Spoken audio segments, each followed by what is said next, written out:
everyone. Welcome to another episode of the Student Spotlight, where we showcase some of the work our past students have done. I'm Ingrid, and with me here is Aarav, who participated in the Rethink Essay competition this year. It is our pleasure to have him on this episode and have him share his experience with us. To start things off, Aarav, could you tell us a little bit about yourself, where you're from, what year of high school you're in, and what your academic interests are? So my name is Aarav Rastogi. I'm currently in the 10th grade. I'm studying in the Oberoi International School JVLR campus in Mumbai, India. I'm 15 years old and I'm from India. So actually I'm currently interested in physics and the sciences, but I also like writing about politics and history particularly. Mm-hmm. Can you share with us a little bit about how you discovered CCIR and this essay competition? So I was curious about essay competitions. I did one last year and I just wanted to explore it more because I really like writing essays, sort of as a hobby and sort of just to improve my writing skills. And so I was Googling around and I found CCIR. That's really nice. Mm-hmm. Mm-hmm. For our listeners who are new to the Rethink Essay competition, it is an annual competition, and the mission has always been to promote critical thinking and exploration of a wide range of thought-provoking and often controversial subject matters. So this year, 10 essay prompts were contributed by professors from our unique faculty network, including mentors from Harvard, Brown, UC Berkeley, Cambridge, Oxford, and MIT. And along with each prompt, a list of recommended reading is also provided to encourage students to dive into each subject matter from various perspectives. So Aarav, which prompt did you choose and what drew you to this topic? So the prompt I chose was, why has religion remained a force in a secular world? And I've thought a lot about religion. I used to be quite religious. Now I'm more of an atheist. But I've really thought about how religion influences humanity, and an important aspect of that is how it influences government. Why is secularism important, or maybe why isn't it? So again, that's why I chose this part. Mm-hmm. Can you tell us a little bit about what your paper was about, or what the argument you were trying to make was? So essentially, I was arguing for secularism, for the preservation of secularism.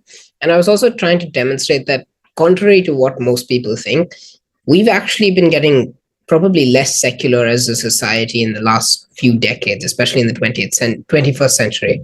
We've been getting less secular. Our governments have been getting more religiously influenced, I believe, especially in the West, but also in other places all around the world. So.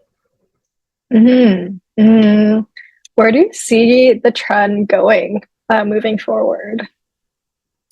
Well, statistically speaking, we're going to have a lot more religious people than unaffiliated, as an atheist or not affiliated with major religious groups. That number is going to drop, contrary to what people expect. And I think we're also going to see more religiously oriented governments. Like we can see religiously related movements popping up all over the globe, in the UK, in the US, in India, or really all around the world. Mm-hmm. What was the process like of writing your essay? Because this whole process seems very daunting. How did you approach it? How did you break it down? And what was that timeline like? I just started reading through the materials. Like, I think the recommended reading list was really useful because it allowed me to just start somewhere. Otherwise, I would be really confused. But then I sort of looked at the references of those papers and I just read those. And I started to form like an idea in my head. So initially, I was trying to think about how revolutions in particular, like the French Revolution, the American Revolution, decolonization movements all around the globe, how those affected religion and secularism, right? Because the French Revolution is famously secular, and even the American Revolution established secularism in America. So that got me thinking as to what exactly has changed since then? Why were we, in some sense, more secular back then, even though more people were more religious? Governments were more secular back then. So why did that happen? And that just led me to where I am today. Hmm. Did you approach this from the beginning with like kind of an argument already? Like you already kind of know what your stance was? Or did that kind of change as you're reading through the recommended reading list or the resources that you had to use for your research?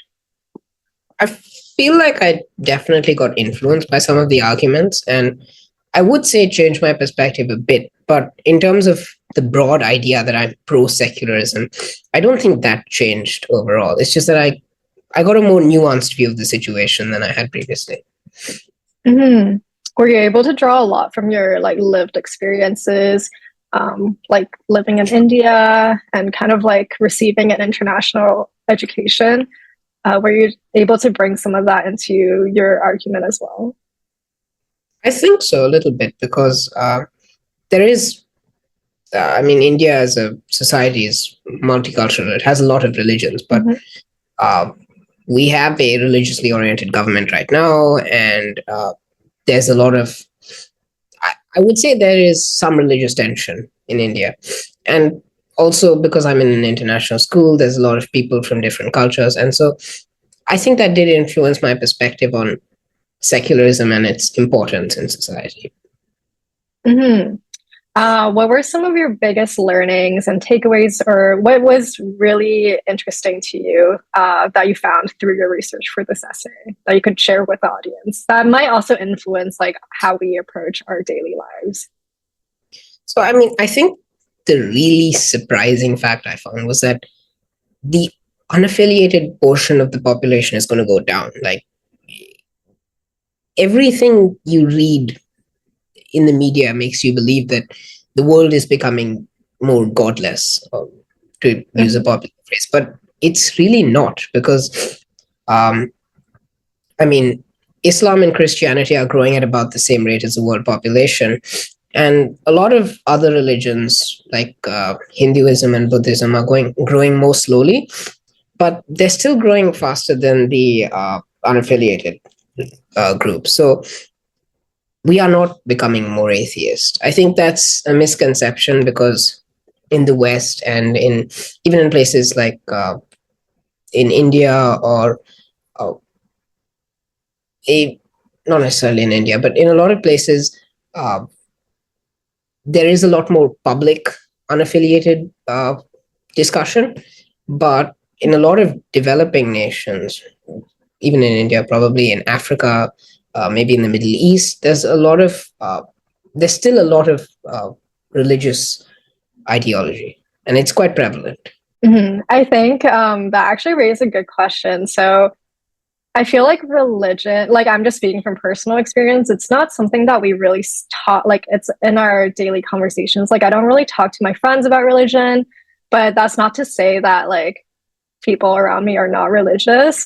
So I think just because we're not like discussing it in our daily lives or in our daily conversations, it makes you feel like there are less religion around us, but that isn't Yeah. necessarily the case.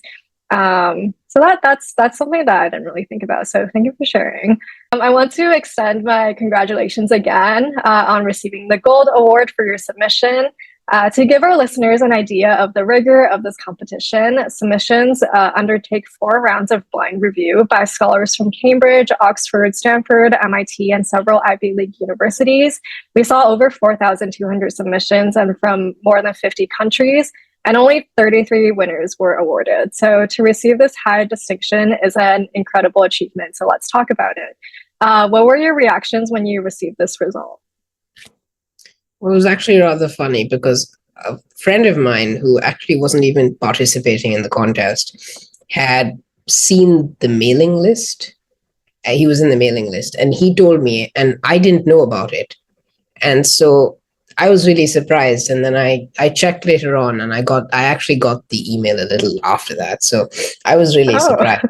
It was a funny little incident, but it was really nice. I was really honored to receive this award. mm-hmm. Mm-hmm. Do you think that's going to encourage you to do more essay competitions in the future?